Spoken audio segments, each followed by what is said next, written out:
Looking for a fast-charging, ultra-responsive stylus for your iPad? Meet the 2X Fast Charge Active Stylus Pen, designed for 2018 to 2025 Apple iPads. Take your creativity and productivity to the next level.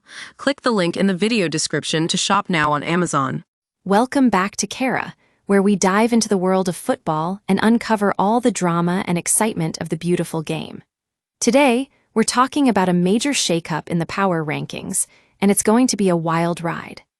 So, you know how at the top of the League One table, there was only one team that really mattered? Well, this weekend, we saw PSG falter, opening the door for someone else to take their place. But who stepped up to claim the throne?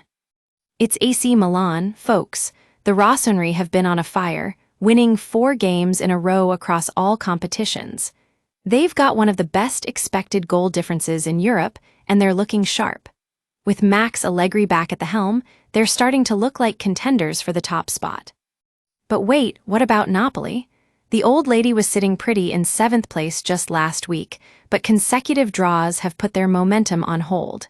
Can they bounce back from this slump?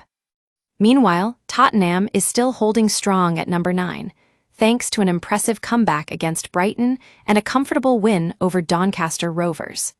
They're making a solid case for staying relevant in the Premier League. And then there's Arsenal, who had to settle for a draw against Manchester City on Sunday. Mikel Arteta made some bold decisions during the match, but they ultimately cost them 2 points. If Arsenal want to rise to the top of our rankings, they need to be more dynamic in big games. Now, let's talk about Union Saint-Gilloise. They followed up their first-ever Champions League win with a last-minute victory over Genk in the Jupiler League. It wasn't a vintage performance, but they dug out the win nonetheless. After becoming Belgian champions last season for the first time in 90 years, they're on course to retain the title. But what about Porto? They remain at the top of the Primeira Liga table, thanks to a routine win over Rio Ave. Pablo Rosario, Samu Aghihawa, and Gabri Veiga all scored goals in the 3-0 victory. The Dragos are looking strong, but can they keep it up? And then there's the defeat of Paris Saint-Germain by bitter rivals Marseille. It was a wake-up call for Luis Enrique's team, especially with Ousmane Dembele absent through injury. PSG are now fighting alongside Monaco, Lyon, and Strasbourg for the top spot in League One. Last but not least, let's talk about Liverpool.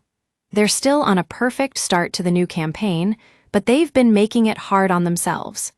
Their performances have been inconsistent, and they need to step up their game if they want to stay at the top of our rankings. And finally, there's Barcelona, who swatted aside Getafe in front of just 6,000 fans. They created 5 big chances on the night, but the scoreline could have been anything. Barca is looking solid, and they're now pushing for a 5-point lead over Real Madrid at the top of La Liga. And that's where we are, folks. The power rankings have changed, and it's anyone's game now. Tune in next time to Qerra to see how these teams continue to evolve and compete for the top spot.